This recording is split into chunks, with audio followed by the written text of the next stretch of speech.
बिस्मिल्लाहिर्रहमानिर्रहीम, अस्सलाम वालेकुम। आप देख रहे हैं हेड ऑन और मैं हूं मुनीब फारूक। गिलगित बल्तिस्तान का इलेक्शन कंक्लूड हुआ। 10 पाकिस्तान पीपल्स पार्टी को सीटें मिली हैं जी, मुस्लिम लीग नून को 6 मिली हैं और आज़ाद उम्मीदवार 7 सामने आए हैं और MWM को 1 सीट मिली है। पाकिस्तान तहरीक इंसाफ से जुड़े कोई भी जो रुकन है या जो थे उनको कोई सीट वहाँ पर नहीं मिली।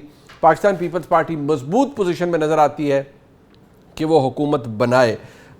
लेकिन इस प्रोग्राम के शुरू में जो आपने मोहतरमा अलीमा खानम साहिबा की गुफ्तगू सुनी, उन्होंने ये कहा कि ये पहले ही आ रहा था कि ये कोई डील है और ये डील के तहत सब कुछ हुआ है। बहरहाल इससे जमहूरियत कितनी मजबूत हुई या नहीं हुई, लेकिन एक चीज़ का क्रेडिट मैं ज़रूर देना चाहूँगा। आज हमारे प्रोग्राम के अंदर जनाब इफ्तिखार अहमद साहब मौजूद हैं, जनाब बैरिस्टर उमैर न्याजी साहब मौजूद हैं, मेंबर कौमी असम्बली तहरीक, और जनाब इख्तियार वली साहब मौजूद हैं, सीनियर रहनुमा पाकिस्तान मुस्लिम लीग नून के कोऑर्डिनेटर हैं, वज़ीर आज़म के। बहुत शुक्रिया इख्तियार वली साहब आपका। मैं इफ्तिखार साहब को इसलिए क्रेडिट देना चाहूँगा क्योंकि इफ्तिखार साहब ने जो प्रेडिक्शन की थी वेल बिफोर द इलेक्शंस वो दुरुस्त साबित हुई है और इफ्तिखार साहब ने कहा था कि पाकिस्तान पीपल्स पार्टी लीड करेगी और उन्होंने कहा था कि इनके नंबर ऑफ़ सीट्स ज़्यादा होंगे और PMLN की भी जो उन्होंने सीट्स बताई थी उतनी ही आई हैं। तो इफ्तिखार साहब आपका असेसमेंट बिल्कुल ठीक रही। जो हालात PMLN के इस वक्त हैं वो कह रहे हैं हम अभी भी इस दौड़ में हैं और हम कुछ कर सकते हैं, वो अलहदा बात है। लेकिन एक मसला ये भी है, दूसरा मसला एज़ वी स्पीक इस वक्त आज़ाद जम्मू कश्मीर के अंदर है, एक तनाव की सी सूरत हाल है। उस पर जो कम अज़ कम पाकिस्तान के अंदर जो जितनी भी कौमी नौइयत की जमातें हैं उनको कम अज़ कम एक पेज पर होना चाहिए, लेकिन वहाँ भी आपको एक डिसेंट नज़र आता है। शायद ये इल्ज़ाम लगाया जा रहा है कि जो हैंडलिंग है उस पूरे इशू की वो दुरुस्त नहीं है। इस पर ही बात कर लेते हैं। सबसे पहले तो बैरिस्टर उमैर न्याजी साहब, मैं आपसे आगाज़ करना चाहूँगा। ये रिज़ल्ट आ गया सर, अभी को कह रहे हैं कि कुछ नताइज रोके गए थे, मखसूस पोलिंग स्टेशन पर दोबारा पोलिंग का हुक्म भी दिया गया है, ये चीफ इलेक्शन कमिश्नर कह रहे हैं।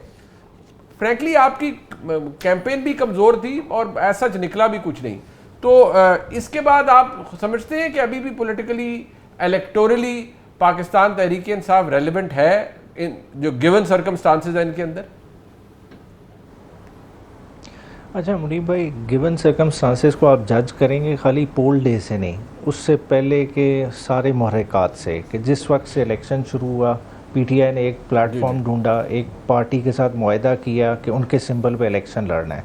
उस पार्टी को किस तरह से मैदान से दौड़ाया गया वो सबके सामने है। फिर तमाम तहरीक इंसाफ के कैंडिडेट्स को इंडिपेंडेंट कर दिया गया। एक बार फिर 8 फरवरी की रिवायत को बरकरार रखा गया। सुप्रीम कोर्ट जो बाद में ख़ुद कहती थी नहीं जी तहरीक इंसाफ एग्जिस्ट करती है, हमने तो नहीं कहा कि आप उनको इंडिपेंडेंट ट्रीट करें, वही प्रेसिडेंट रिपीट हुआ और मेक श्योर किया गया कि तहरीक इंसाफ किसी तरह से विजिबल इस इलेक्शन में ना नज़र आए। फिर जिस तरह से 2-1 कैंडिडेट्स को फोर्सफुली बिठाया गया वो भी सबके सामने है। फिर उसके बाद जब कैंपेन शुरू हुई तो कैंपेन के लिए हमारी लीडरशिप के लिए जिस तरह की हर्डल्स क्रिएट की गई वो भी ढकी छुपी नहीं है। नवाज शरीफ साहब जलसा कर सकते हैं, कोई पाबंदी नहीं। बिलावल साहब ने जलसा किया, कोई पाबंदी नहीं। क्या हमें कोई इस तरह का स्टेज अलाउ किया गया? असद कैसर साहब एयरपोर्ट पे रोका गया, दूसरी लीडरशिप को मतलब बॉर्डर तक नहीं क्रॉस करने दिए गए। तो इन सारी मुश्किलात के बावजूद PTI ने इलेक्शन कंटेस्ट किया।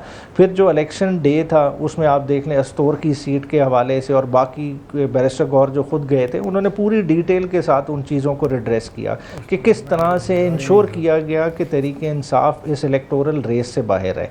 देखिए रिज़ल्ट में तो चलें आपने बाहर कर लिया, मगर क्या आप आवाम में उस तरह से तहरीक इंसाफ को, जो आपका सवाल था, इरेलेवेंट कर सकते हैं?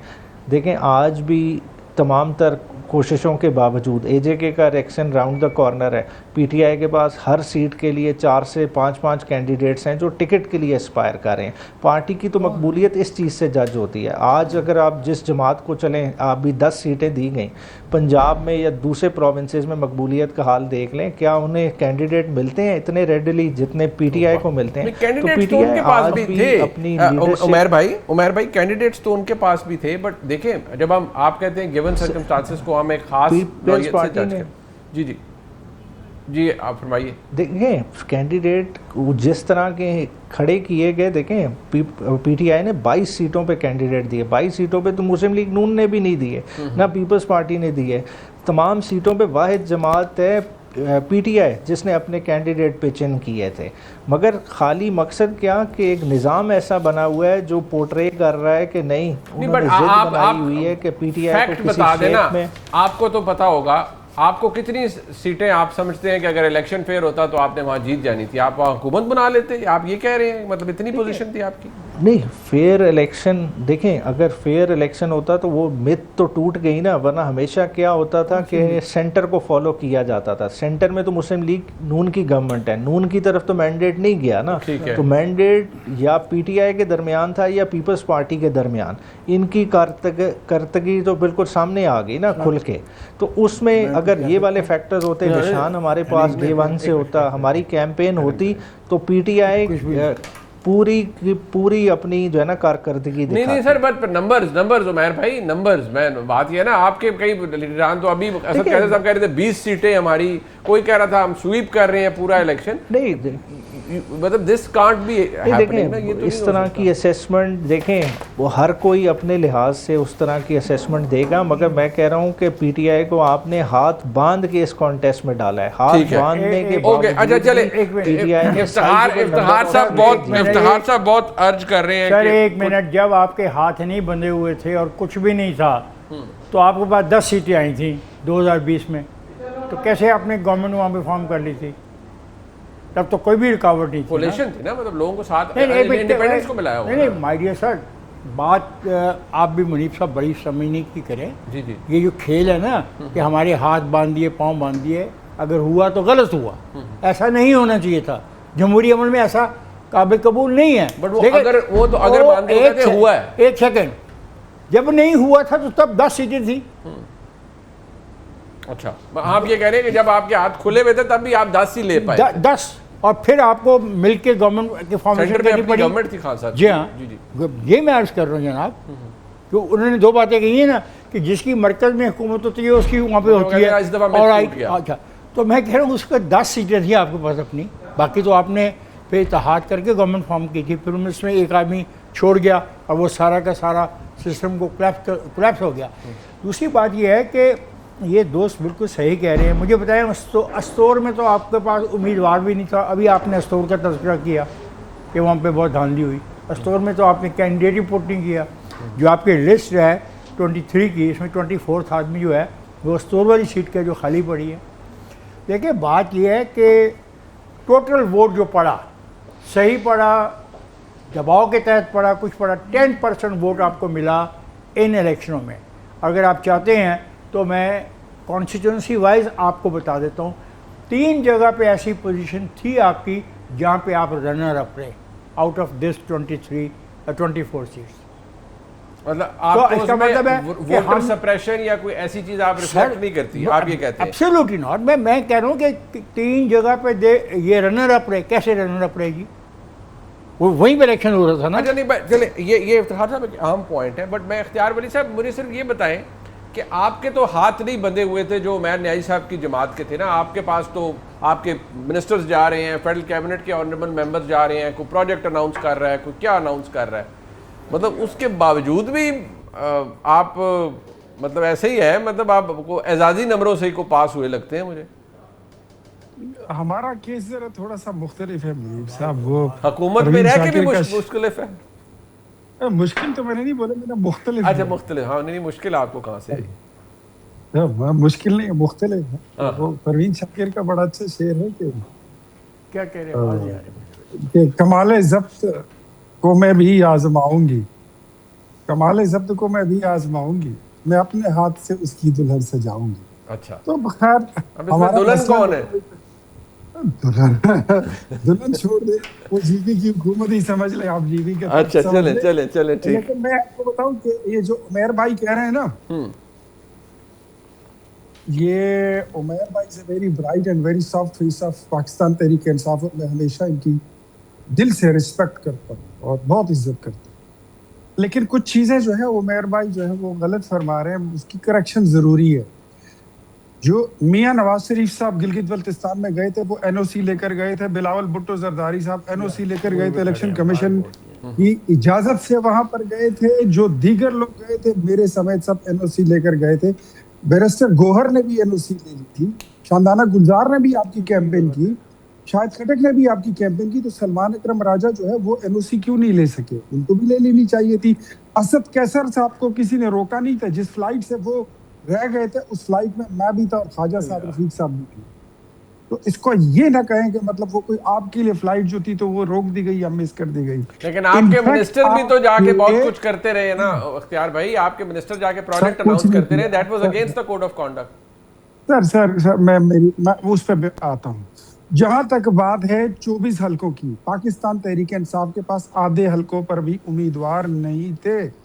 सिर्फ एक जगह पे उनके पास उम्मीदवार नहीं था, स्टोर में बाकी थे।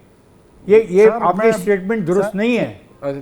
सर ठीक है इफ्तिखार साहब, नहीं आप ये पूरा इलेक्शन का रिजल्ट आप रख के देख लें, भला उनको कम वोट मिले, लेकिन ये कहना है कि उनके पास आधी नशिस्तों पे उम्मीदवार सिरे से नहीं थे, ये दुरुस्त नहीं है। वो अपना पॉइंट मेक कर ले। नहीं, this is not a valid point. अरे सर बात ये है, finish at least, let him finish at least. जी इफ्तिखार जी, इख्तियार साहब, मेरी नॉलेज के मुताबिक पाकिस्तान तहरीक इंसाफ के पास उम्मीदवार पूरे नहीं थे। मांग तांग के फिर पैसों का इस्तेमाल करके किसी आजाद खड़े उम्मीदवार को अपनी लिस्ट में शामिल कराया गया, तो कहीं जाके नाप तोल इन्होंने ठीक ठाक किया।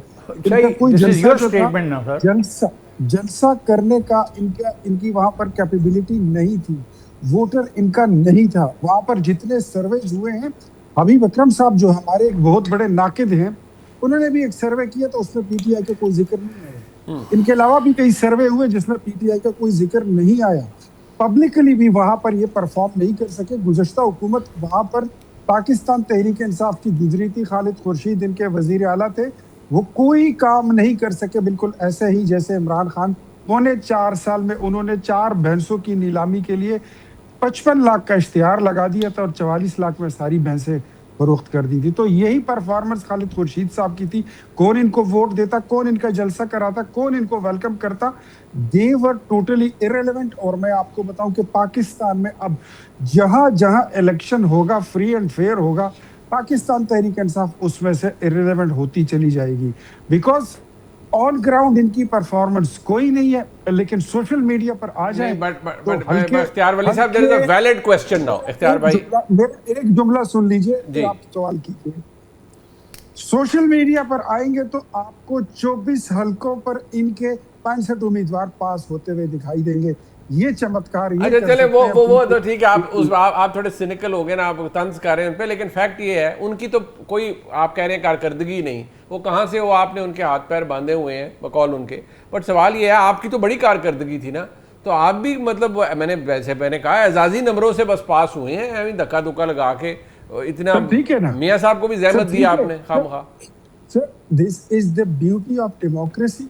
वाह वाह वाह, very good. Free and fair election हुआ, अवाम ने जिसको वोट देना था उसको दे दिया, हमने नताइज तस्लीम कर लिए, बस ठीक हो। और दूसरी बात आपको बताऊं कि पाकिस्तान पीपल्स पार्टी अगर जीत जाए तो मेरे ख्याल में ये फिर भी मैं समझता हूं कि ये किसी सियासी कुव्वत की जीत है और हम उसको। अरे चले, ये तो आपकी बड़ी पार्टी पॉलिटिकल स्टेटमेंट है ना कि आप पीटीआई को सियासी कुव्वत ही नहीं समझते, बट बात ये है कि आप ये मैंने कहा नहीं है, ये आपके अपने जज्बात हो। नहीं मैं जज्बात नहीं, मैं तो आपके अल्फाज से अक्स करके बोल रहा हूँ। लेकिन बात ये है उमैर न्याजी साहब, जो कि ना वो इलेक्शन अब वो तो नहीं मानेंगे, लेकिन वो हार के भी मुस्कुरा रहे हैं, बल्कि अभी थोड़ी देर पहले क्रीम वाले बिस्किट खा रहे थे। तो अब आप इनको फिर कम से कम ये तो आपको बताना चाहिए कि ये इनकी परफॉर्मेंस के बावजूद भी ये नंबर 2 पर आए हैं, और वो भी पता नहीं अभी क्या मामलात आगे जाके, अभी तो सरकारी गैर आदमी नताइज है ना सर, सेकंड लार्जेस्ट पार्टी बन गई। अच्छा सर ठीक है सर, ज्यादा थी, 2 सीटों को बढ़ा के 6 किया गया। हाँ, 2 सीटों को बढ़ा के 6 किया गया। हाँ जी, तो रात तक क्या रिजल्ट था, जब 9 सीटें पीपल्स पार्टी की थी, मुस्लिम लीग नून का तो काउंट 2 पे था, तो रात को फिर ऐसा क्या मामला हुआ कि 2 को 6 करना पड़ा। सर वो कौन सी ऐसी सीटें हैं, दरवाजे बात तो करने नहीं बताए ना, साथ बताए सीटें। देखिए, अस्तोर की बात की गई नहीं, इफ्तिखार साहब ने अस्तोर की बात की ना, अस्तोर का सुन ले। आयदा खुर्शीद, जो खालिद खुर्शीद साहब वाला हल्का ही अस्तोर बनना है, अस्तोर क्यों नहीं हमारा कैंडिडेट था, है, वही सबसे बड़ी डिस्प्यूटेड सीट है। GBLA 13 आज अभी गूगल कर ले, अस्तोर का हल्का है भाई। अब आपने मुझे चैलेंज किया ना, तो मुझे जवाब भी देने देना। कैंडिडेट था, चले मेरा जवाब तो सुन ले ना, मेरा 1 मिनट जी जवाब सुन ले। वो GB का 14वां नंबर हल्का है, अस्तोर का उसमें इसलिए नहीं था क्योंकि जहां हमारा अलायंस हुआ था वहां भी हमने औरत को टिकट दी हुई थी। जब आपने हमारा अलायंस रिजेक्ट किया तो वो हमारी जो है ना वो सीट जाया हुई। कैंडिडेट तो हमने हर जगह खड़े किए हुए थे। तो पॉलिटिकल पार्टी है, जहां वो 23 हलकों पे खड़ा कर सकती है, क्या वो 24वें हल्के में नहीं खड़ा कर सकती? मुझे ये बहस में नहीं जाना, मुझे तो लिस्ट जो है, मुझे लिस्ट के हवाले से मैंने बात की है, या तो मैंने गलत किया है तो I apologise, but in your list वो अस्तोर नहीं, मैं कह रहा हूँ वो अस्तोर 2 है, अस्तोर 1 शाहिदा खुर्शीद साहिबा का है, अभी बेशक देख लें। अच्छा ठीक है, वो GB का 13वां नंबर है। सर उसमें पूरी प्रेस कॉन्फ्रेंस की है बहस से गौर साहब। बात ये है कि आपको बहुत से लोगों ने सर्विस के अंदर भी बताया ना कि आपकी पार्टी कहाँ स्टैंड करती है, या आपको किसी ने, उमैर भाई वो क्या ओपनली बात कर रहे हैं ना कि कभी किसी ने कहा कि भाई आप हैंड्स डाउन 10-15 सीटों पे आगे हैं, 12 सीटों पे आगे हैं, क्या आपको ये पोजीशन नजर आ रही थी इलेक्शन से पहले? देखिए, मैं तो ये कह रहा हूँ कि शुरू से ही हाथ बांध दिए गए। मैं तो आपसे बड़ी एक फेयर बात कर रहा हूँ। देखिए, मैं ये नहीं कह रहा, मैं किसी की तरह क्लेम नहीं कर रहा कि जी हमने 23 उम्मीदवार खड़े किए हुए थे, हमारे 4 LI थे और 4 LI मिला के हम 22 सीटें जीत कर रहे थे। हम तो कह रहे हैं कि हमें आपने बांधा इतना महदूद करने के लिए, हर स्टेज पे महदूद करने के लिए। सर, वो कहते हैं, इफ्तिखार साहब का आर्गुमेंट ये है उमैर भाई, वो कहते हैं जब आपके हाथ नहीं बंधे हुए थे तब भी आप 10 ही ले पाए। मेरे दोस्त, आप 4 आदमी हैं, मुझे भी इस प्रोग्राम में कुछ कहना है, मेरी 2-4 गुजारिशा सुन लें। जब आपके हाथ नहीं बंधे हुए थे और आपकी हुकूमत थी तो आपको 10 इनिशिएटिव मिली थी, ये हिस्टोरिकल फैक्ट है, नंबर 1। नंबर 2, इस इलेक्शन में भी आपको 10% वोट मिला है, और इस इलेक्शन में 4 ऐसी जगह पे हैं जहाँ पर रनर अप रहे हैं। इट मीन्स जहाँ पे आप रनर अप रहे हैं तो आप कंपेन कर रहे थे तो रनर अप रहे हैं ना, घर में बैठ के तो कोई रनर अप नहीं रहता। इट मीन्स के इलेक्शन वहाँ पे हुआ, लोग पोलिंग स्टेशनों पे गए, और मैं आप सब लोगों से कहता हूँ आप आवाम की तौहीन करनी बंद कर दें। अच्छा, ये जो आपका रवैया है ना सारों का कि जी ये फैसला किसी और जगह होता है और वोट कोई और होता है, ये कह के आप उन लोगों की तौहीन कर रहे होते हैं जो बेचारे अपने घरों से जाके पोलिंग स्टेशनों पर जाते हैं और लाइनों में खड़े होकर वोट डालते हैं। और आप बगैर किसी साइंटिफिक स्टडी के वो सारे के सारे फैसले कोई। सर, उनका आर्गुमेंट ये है कि नहीं हमारे लोग जाके वोट डालते हैं, वो डाल देते हैं, निकलता किसी और। तो ये रनर अप फिर कौन रहे? ये जो 3 इनके स्ट्रॉन्ग इलाके थे ना, तो इनके जो रनर अप भी तो रहे ना। रनर अप मीन्स के चंद वोटों से। और ये जो आज नोटिफिकेशन आया है 5 जगह का, यहाँ पे अब एक मुझे इजाजत चाहिए। देखें, लोग सुनते हैं, जी बिल्कुल, आप फरमाएं। साइड का प्रोपेगेंडा बस कर दे। देखें, ये जो आप मेरी तरफ क्यों देख के कहते हैं propaganda? You are the person. Sir देखें, नोटिफिकेशन स्कर्दू में 593 वोटों का फर्क है, यहाँ पे रिकाउंटिंग होगी। स्टोर 1 में 452 का फर्क है, यहाँ पे उन्होंने रिकाउंटिंग के लिए कहा है। डामिर 1 में 976 वोटों का मसला है, यहाँ पे आज़ाद और JUI के दरमियान कंपटीशन है। फिर अगला जो है वो बड़ा क्लोज है, that might go in anybody's favour, या आज़ाद के या पीपल्स पार्टी के, क्योंकि वहाँ पे 24 से ज़्यादा 24 के करीब वोटों का फ़र्क है। फिर जाके डामिर में है वो बहुत फ़र्क है, 3120 वोटों का फ़र्क है। ये वो फ़र्क है। और दूसरी भाई बात है कि आप पहली दफ़ा तो इलेक्शन में PTI वाले नहीं गए, आपके जो उम्मीदवार थे उसमें से 2 मरतबा पहले भी इलेक्शन लड़ चुके थे, 8 ऐसे थे जो पहली मरतबा इलेक्शन में बिल्कुल नए उम्मीदवार थे। अच्छा, ऐसा ना कि ये इलेक्शन था और लोग गए, लोगों ने वोट डाला, आपको भी वोट मिले। उमैर भाई, वो जरा इफ्तिखार साहब को समझाते। वो उनको प्रॉब्लम ये, वो कहते हैं कि आप रनर अप जो आ गए तो आप किस बात का गिला करते हैं कि आपको फेयर ट्रीटमेंट नहीं मिला? आपके कौन से वोट चोरी हुए हैं यहाँ पे? नहीं तो 8 फरवरी में तकरीबन हर हलके में हम रनर अप हैं। बात है, यही तो मैंडेट चोरी का मसला है। बात है, देखें, आप बात कर रहे हैं कि पिछले इलेक्शन में हमने 10 सीटें ली। तो देखें, आज जिस जमात के साथ, जिस जमात ने शोर मचाया कि फॉर्म 45 आप लाएं, 47 का मैं बंदोबस्त करूंगा, उसकी कितनी सीटें हैं? उसकी भी तो 10 ही हैं ना। पूरी आशीर्वाद के बाद 28वीं तरमीम का दबाव दे के हर तरह के मामलात करके खड़े वो किधर हैं? 10 से ऊपर तो नहीं गए, तो हमें किस तरह से आप कह सकते हैं कि हम किसी तरह से कोई कमज़ोर हो गए? बात है वोटर का बिल्कुल इस्तेकाक है और वोटर ही की रिस्पेक्ट होनी चाहिए। हम इलेक्शन प्रोसेस से वोटर को इतना एलिनेट कर रहे हैं, हम इस तरफ लेके जा रहे हैं कि हम उसकी कदर ही नहीं कर रहे। देखें इधर मुल्क का वज़ीर आज़म कौन बैठा हुआ है जो खुद अपना इलेक्शन हारा हुआ है, वज़ीर आला कौन है पंजाब की जो अपना इलेक्शन हारी हुई है, इलेक्शन पिटीशन कहते हैं उनके हक में हो गई, भाई सारी टेक्निकल ग्राउंड्स पे डिसाइड हुई हैं। आप कहते हैं कि यास्मीन राशिद का सिग्नेचर नहीं है, भाई वो जेल में बैठी हुई है, उस बुनियाद पे इलेक्शन पिटीशन खारिज हुई, ढिंडोरा पीट दिया जाता है कि जी इलेक्शन हमारे हक में, हमारा मैंडेट चोरी होता है, वो ये कह रहे हैं। वो कहते हैं यहाँ पे भी इसका मतलब ये है कि यहाँ पे भी आपका ऐसे ही मैंडेट चोरी हुआ। उमैर साहब आप यही कह रहे हैं ना जी कि यहाँ पे भी आपके साथ यही हुआ होगा? 100%। अच्छा इफ्तिखार साहब, ये उनका आर्गुमेंट देखिए मेरे दोस्त, ये आर्गूमेंट बड़ा मुझे दुख है कि हम लोग सियासतदान, ये मेरे चारों सियासतदान दोस्त हैं। 4 कौन से हैं? 3 हैं। 3 सियासतदान दोस्त हैं, हम भी सियासतदान बना दिए जाते हैं ना, हमें ये घसीट देते हैं, हमें ये कहानियाँ सुना के। वो 2 बैठे हैं सियासतदान, मैं तो गरीब रोज नहीं, हम बिल्कुल हम सियासतदान बन जाते हैं इनकी वजह से। देखिए एक बात बड़ी क्लियर है, जो सच है उसको सच माना जाए। आपके कितने कैंडिडेट थे वो कागजात पे लिखे हैं, आपको कितना वोट मिला वो कागजात पे लिखा है। इसी लिस्ट में मैंने कहा कि आप 3 जगह पे रनर अप थे, इसका मतलब अगर थोड़ी सी मेहनत होती तो वो 3 सीटें आप ले जाते। अच्छा, तो इलेक्शन की तौहीन करनी हम छोड़ दें, अपनी गलतियां, अपनी हमाकतें मैनेज ना करना, पोलिंग स्टेशन को प्रॉपर्ली मैनेज ना करना, प्रॉपर्ली फाइट ना करना, सही तरीके से तैयारी ना करना। उनसे वो उमैर भाई आपने सुन ली है इफ्तिखार साहब की बात? जी बिल्कुल सुन ली, बट ठीक हो गया। उन्होंने ये कहा था कि मैनेजमेंट, बट इफ्तिखार भाई मुझे सिर्फ ये बताएं कि अब चलें, ये जीबी के हवाले से हमने बात कर ली। आप तमाम जमातों को अपने साथ इकट्ठा करें, आप हुकूमत हैं, पीपल्स पार्टी की हुकूमत इस वक्त आज़ाद जम्मू कश्मीर में है, इलेक्शन अनाउंस हुआ है, वहाँ एक लॉ एंड ऑर्डर की सूरत हाल भी बनी हुई है। कम से कम अच्छा नहीं है कि कल वज़ीर-ए-आज़म साहब अगर तशरीफ़ ले गए, उन्होंने सदर मुमलिकत से बात की, आप बाकी जमातें पार्लियामान का हिस्सा उन्हें बनाएं और ऑन बोर्ड लें। वहाँ पर एक लॉ एंड ऑर्डर की सिचुएशन है, सेंसिटिव इशू है, उसमें आप कुछ नहीं करते। अभी भी वो डैगर्स ड्रॉ नहीं है आपका इनके साथ, अपनी ऑपोजिशन के साथ। मैं थोड़ा सा जीबी को उस पर कमेंट करके क्लोज करके आपके सवाल की तरफ आता हूँ।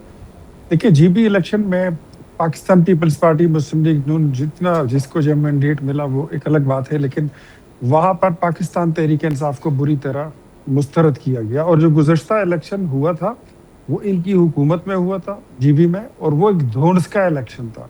वहाँ पर इनकी पार्टी एग्जिस्ट नहीं करती थी। खालिद खुर्शीद साहब की जब हुकूमत बनाई गई थी, वो लोगों को तोड़ मरोड़ कर और ज़बरदस्ती पीटीआई में लाके, जिस तरह 2018 का इलेक्शन और फिर हुकूमत बनाई गई थी, that was the same practice carried out in GB Baltistan. तो वो तो सारा वही था। अब जब नॉर्मल इलेक्शन आएंगे और आपके पास वो फैज वाली ताकत, भाजपा वाली ताकत और साकिब निसार वाली नहीं होगी, तो फिर नताइज यही आएंगे जो आज आए हैं।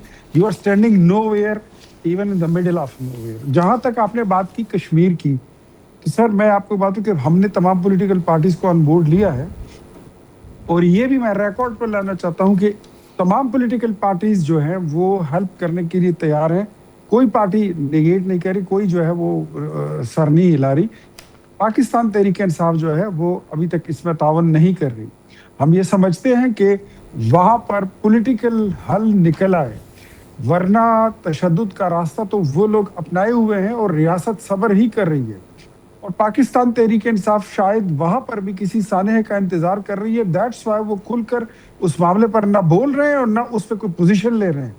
हम ये समझते हैं कि उन लोगों को, मतलब 38-40 जितनी आपके वो थे डिमांड्स थे, दुनिया में कहीं भी आप चार्टर ऑफ डिमांड पेश करते हैं तो उसमें अगर आधे भी मंजूर हो जाते हैं तो लोग उस पर खुशी खुशी चीज़ों को सीज फायर करके तो आगे बढ़ते हैं।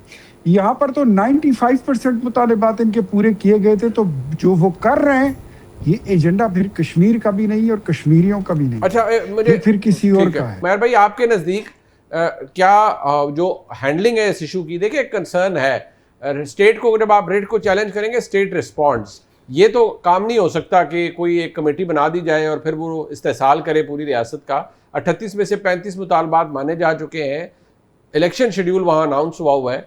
आप समझ रहे हैं कि ठीक हैंडलिंग है जो इस इशू की गई है गवर्नमेंट की तरफ से? देखिए इधर जो हैंडलिंग है ना, देखें इसको आप बड़े ही जो है ना तहम्मुल से देखना चाहिए। देखें आप एक सूबे के साथ नहीं डील कर रहे, आपने पंजाब में जो कुछ कर लिया, केपी में कर लिया, एक और स्टोरी है। कश्मीर का एक अपना यूनिक स्टेटस है। हमारी कोशिश किया है कि हमने कश्मीरियों को और करीब लाना है। हम चाहते हैं कि वहाँ पब्लिसाइड हो, जम्मू वाले लोग भी हमारे साथ खड़े हों, आज़ाद कश्मीर वाले भी साथ खड़े हों, और जो आज़ादी का अनफिनिश एजेंडा है वो कंप्लीट हो, वो पाया तकमील तक पहुँचे। मगर आपको एक साथ साथ रियलाइज़ करना चाहिए कि कश्मीर का डायस्पोरा पूरी दुनिया में फैला हुआ है। ये हमारे थोड़ी सी मिस हैंडलिंग से आवाज़ इसकी बहुत दूर तक जाती है। हमने उसको डील इस तरह से करने की है कि इस्लामाबाद से उसको टैकल कर रहे हैं। ये इस तरह से करना बिल्कुल भी किसी तरह का जवाज़ नहीं बनता। देखें आज आप उनको कलअदम कर रहे हैं, पहले आपने खुद इनके साथ मुआहदा साइन किया था, वो किस कैपेसिटी में किया था, उस वक्त फिर इतनी इम्पोर्टेंस क्यों दी थी? देखें चीज़ें आपने खुद हाथ से निकलने दी हैं, अभी भी वक्त है देखें कि चीज़ों में इंटरवीन कराएं। हाउस ऑफ लॉर्ड्स तक इनकी लोगों की प्रेजेंस है, कश्मीरी कम्युनिटी है, उन लोगों को बुलाएं, करें। पाकिस्तान में जो लोग आप समझते हैं रेलेवेंट हैं उनको इन्वॉल्व करें और इसको, इस आग की शिद्दत को ठंडा करने की कोशिश करें। क्योंकि आप क्यों अपने मुल्क के अंदर बैठ के चांस दे रहे हैं इंडिया को इस आग के साथ खेलने का? हैंडलिंग नहीं दुरुस्त हुई इफ्तिखार साहब आपके नज़दीक, या आप समझते हैं कि जब कहीं खून बह जाए, कहीं लॉ इन्फोर्समेंट एजेंसीज पे सीधी फायरिंग की जाए, पुलिस शहीद हुई, पुलिस के एहलकार शहीद हुए, गालिबन एफसी का एक एहलकार शहीद हुआ, ज़ख्मी है, सीएमएच के ऊपर, हॉस्पिटल्स के ऊपर धावा बोला गया, तो गवर्नमेंट ने क्या मिस हैंडलिंग की है, या आपको लगता है कि मिस हैंडलिंग? क्योंकि ये बात बज़ोरे बाजू अगर कोई, और वो जो अब एलिजेड एक ऑडियो टेप भी सामने आई हुई है जिसमें वो कह रहे हैं फलानी जगह इंतशार फैले, ये हो वो, क्या इसकी इजाज़त देनी चाहिए? किसी रियासत को, किसी भी जत्थे को ये इजाज़त नहीं दी जानी चाहिए कि वो रियासत को उल्टा दे। ये हर जगह पे, not in Kashmir only, it is applicable everywhere. अब ये जो दोस्त हमारे बात कर रहे हैं और उनको हैंडलिंग पसंद नहीं आ रही, मेरी तरफ से इनको दावत है कि अगर इनकी पार्टी है और इनकी पार्टी की कोई क़यादत मौजूद है तो कल प्रेस कॉन्फ्रेंस में वो तजावीज़ पेश कर दे within the constitutional framework of 1973 and all agreements with Kashmir के हवाले से तजवीज़ पेश कर दे कि जनाब हम ये तजवीज़ पेश करते हैं, इसको माना जाए। उन्होंने कहा है ना तजवीज़, ये अभी प्रोग्राम में दिए कि आप एंगेजमेंट करें, राब्ते करें, बात करें। ये लफ्ज़ एंगेजमेंट बड़ा अच्छा है इंग्लिश का, वेरी गुड। मैं उस एंगेजमेंट की अमली शक्ल जानना चाहता हूँ। अच्छा, एंगेजमेंट तो हुई, जिसको उन्होंने कहा कि क्यों पहले आपने एंगेजमेंट की, अब आप उनको बैन क्यों कर रहे हैं, ये उनका मौक़िफ़ है ना। मैं कहता हूँ कि ये बतौर सियासी जमात हमें बता दें प्रेस कॉन्फ्रेंस के ज़रिए कि जनाब ये मुतालबात जो हैं ये आइनी तौर पे और तमाम मुआहदात जो हैं हमारे उनके साथ, उसके मुताबिक बिल्कुल दुरुस्त हैं, हम ये तजवीज़ करते हैं, तजवीज़ कंक्रीट दें, ये बातें ना करें। लेट अस नो कि हमें क्या रह गया है जो होना चाहिए ताकि कत्लेआम ना हो। लेकिन एक बात क्लियर है, जिस तरह कहा मुनीब ने, अगर आप फ़ौज पे गोली चलाएंगे, आप उन अदारों पे गोली चलाएंगे, और जिस तरीके से जो फुटेज हमने देखी है एक सिपाही के साथ, फौत हो गया बेचारा, मैयत की बेहरमती कर रहे थे, फौत हो गया, जो उसके साथ शहीद हो गया, जो उसके साथ किया गया, इसकी तो फिर इजाज़त किसी रियासत में भी नहीं मिलती। तो आपके पास तजवीज़ अगर है काबिल अमल, लाइए और इस मामले में अपना पॉजिटिव रोल प्ले करें। अभी आपने कश्मीर की बात की और प्लेबिसाइट की बात की, कि plebiscite is still pending with the United nation, और आप कह रहे हैं कि दोस्त वहाँ पे हमारे खिलाफ मुजाहरे कर रहे हैं। क्या उनको नहीं पता कि उन मुजाहरों को फ़ायदा वो हिंदुस्तान को पहुँचा रहे हैं? क्या वो बच्चे हैं? क्या वो पढ़े लिखे लोग नहीं हैं? बरतानिया में मुजाहरे हो रहे हैं, ये जो कुछ हो रहा है ये एक स्कीम के तहत हो रहा है। तो मेरी गुजारिश आपसे, आप तजवीज़ पेश करें। हम जैसे जो नाअहल लोग हैं, अगर आपकी तजवीज़ में वज़न है, हम आपके साथ खड़े होंगे, आपकी तजवीज़ को प्रोपगेट करेंगे, सपोर्ट करेंगे, अगर वो with in the constitutional framework है। अच्छा जी, एक टुवर्ड्स द एंड इख्तियार वली साहब, हुकूमत का फ़र्ज़ फिर भी ज़्यादा बनता है। वफाक में तो आप बैठे हैं, वहाँ हुकूमत पीपल्स पार्टी की है, थोड़ा सा आपको एक माहौल ज़रूर पैदा करना चाहिए जहाँ कम अज़ कम इस हद तक एक कंसेंसस हो, ये ना लगे। देखिए अभी पाकिस्तान तहरीक-ए-इंसाफ ने लंबा चौड़ा स्टेटमेंट इशू किया कि ये बहुत हम इसकी बड़ी मजम्मत करते हैं कि वहाँ पर लोगों के खिलाफ क्रैकडाउन हो रहा है और कलअदम किया जा रहा है, ये दुरुस्त नहीं है, ये पहले एंगेजमेंट क्यों की थी फिर उनसे। ये तो अभी उमैर न्याजी साहब ने भी, और वो बड़े मुतवाज़न तबीयत के मालिक हैं, उन्होंने भी ये सवाल उठाया कि पहले आप उनसे मुज़ाकरात 2 साल करते रहे, अब आपने उन्हें कलअदम कर दिए। सर अगर मुज़ाकरात ना करते होते तो फिर आप कहते कि हमने गलत किया, अगर हम उनको एंगेज ना करते तो फिर आप कहते कि हमने गलत किया। हमने यही प्रैक्टिस तालिबान के साथ भी रखी और आपने बारहा यही कहा कि मुज़ाकरात करें। इनके साथ भी हमने डायलॉग ही किया। डायलॉग में 95% इनकी तमाम मुतालिबात भी मंजूर कर दिए। लेकिन मैं फिर भी कहता हूं, this is something very unfortunate, this is something very bad. तमाम पॉलिटिकल पार्टीज आपके साथ इस इशू पर इकट्ठी हो सकती हैं और हुकूमत की गई मुज़ाकरात को वो सपोर्ट करते हैं और उसको सराहते हैं। पाकिस्तान तहरीक इंसाफ ने नहीं करनी। ये बदकिस्मती है कि जाफर एक्सप्रेस जैसा वाकया हो, पाकिस्तान तहरीक इंसाफ आपके साथ खड़ी नहीं होगी। इवन इंडिया के हमले के वक्त भी पाकिस्तान तहरीक इंसाफ हमारे साथ खड़ी नहीं हुई। अभी भी ये जो ईरान और यूएस की लड़ाई थी, पीटीआई हमारे साथ उसमें खड़ी नहीं हुई। इन्होंने तो, इनके कुछ यूट्यूबर्स ने तो इतना ऐलान कर दिया था कि जो ईरान से वफद आना था वो वापस मुड़ गया है, जो यूएस से वफद आ रहा है वो वापस मुड़ गया है। सो पाकिस्तान में रहते हुए, पाकिस्तान की सियासत करते हुए, I don't know PTI agenda किसका लेके चलती है। चलिए, it's a very heavy loaded accusation. Iftikhar साहब लास्ट वर्ड। मैं लास्ट फिर आपसे गुजारिश करूंगा पीटीआई के दोस्त से कि जाइए अपनी पार्टी की सेंट्रल वर्किंग कमेटी या जो भी कमेटी बुलाएं। It's a serious matter. Hindustan को आप मौका दे रहे हैं मदाखलत का। हिंदुस्तानी हमारे इतने सिपाहियों को, अफसरान को शहीद नहीं कर सकी जितने यहाँ पे हो रहे हैं। ये मौका उनको मिल रहा है। आप पाकिस्तान के दोस्त हैं, आप पाकिस्तान की एक सियासी जमात हैं, आप पाकिस्तान में वोट देते हैं। तजवीज़ वो पेश करें जो आइन में हम मानते हुए कि आइन भी को भी मानना है, उनके वादे को मानना नहीं। This is very important. ठीक हो गया। Don't play with the fire. ठीक है, वो they are not but somebody else is. वो ऑब्वियसली आपका मशवरा अपनी जगह। मैं शुक्रिया अदा करूंगा जनाब बैरिस्टर उमैर न्याजी इख्तियार वली साहब का और जनाब इफ्तिखार अहमद साहब का। प्रोग्राम आपने देखा जी, फीडबैक जरूर दीजिएगा। देखने का बहुत शुक्रिया। खुदा।